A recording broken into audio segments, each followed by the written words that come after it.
Corona virus के नए variants आने के बीच एक राहत की खबर बच्चों के लिए आई है। दिल्ली एम्स के निदेशक डॉक्टर रणदीप गुलेरिया ने बताया कि सितंबर तक बच्चों के लिए देश में कोवैक्सीन उपलब्ध होने की उम्मीद है।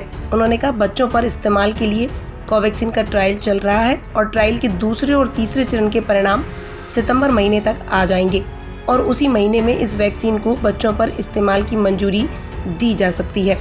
दिल्ली एम्स सहित देश के कई राज्यों में 2 से 17 साल के बच्चों पर कोवैक्सीन का ट्रायल चल रहा है।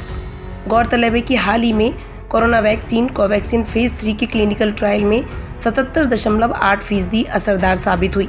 कंपनी ने पिछले हफ्ते ही ट्रायल का data drug controller general of India को सौंपा था।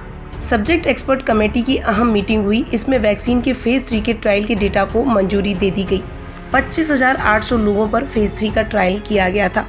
इसमें यह देखा गया कि कोरोना के खिलाफ यह वैक्सीन कितना बचाव करती है। SEC की मंजूरी के बाद इस डेटा को अब WHO में भी सबमिट किया जाएगा। कोवैक्सीन को भारत बायोटेक ने Indian council of medical research ICMR के साथ मिलकर डेवलप किया है।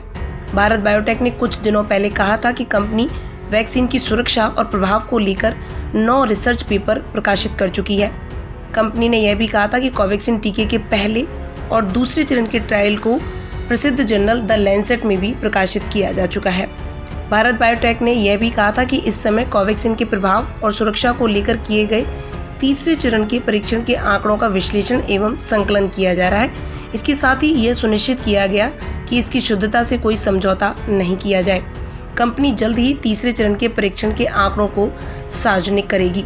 इससे पहले मार्च में भारत बायोटेक ने फेज 3 ट्रायल के अंतरिम रिजल्ट जारी किए थे। प्रारंभिक आंकड़ों के हवाले से बताया गया था कि कोवैक्सीन कोरोना संक्रमण से बचाने में 81% तक कारगर है। वहीं वैक्सीन संक्रमण के बाद गंभीर बीमारियों या हॉस्पिटल में भर्ती होने से 100% बचाव करती है। कंपनी के मुताबिक कोवैक्सीन को अब तक 13 देशों में मंजूरी मिल चुकी है। ज्यादातर देश अपने यहाँ आ रहे लोगों के वैक्सीनेशन पर जोर दे रहे हैं। जिन्हें टीका नहीं लगाए वे RT-PCR टेस्ट की नेगेटिव रिपोर्ट के साथ यात्रा कर सकते हैं। बात करें कोवैक्सीन की, तो कोवैक्सीन को जुलाई से सितंबर के बीच WHO से इमरजेंसी यूज की मंजूरी मिल सकती है। कंपनी का कहना है कि 60 देशों में कोवैक्सीन के लिए रेगुलेटरी अप्रूवल्स की प्रोसेस चल रही है। इनमें कोरोना से प्रभावित देश अमेरिका और ब्राजील भी शामिल है। अप्रूवल के लिए WHO जिनेवा में भी एप्लीकेशन दी जा चुकी है।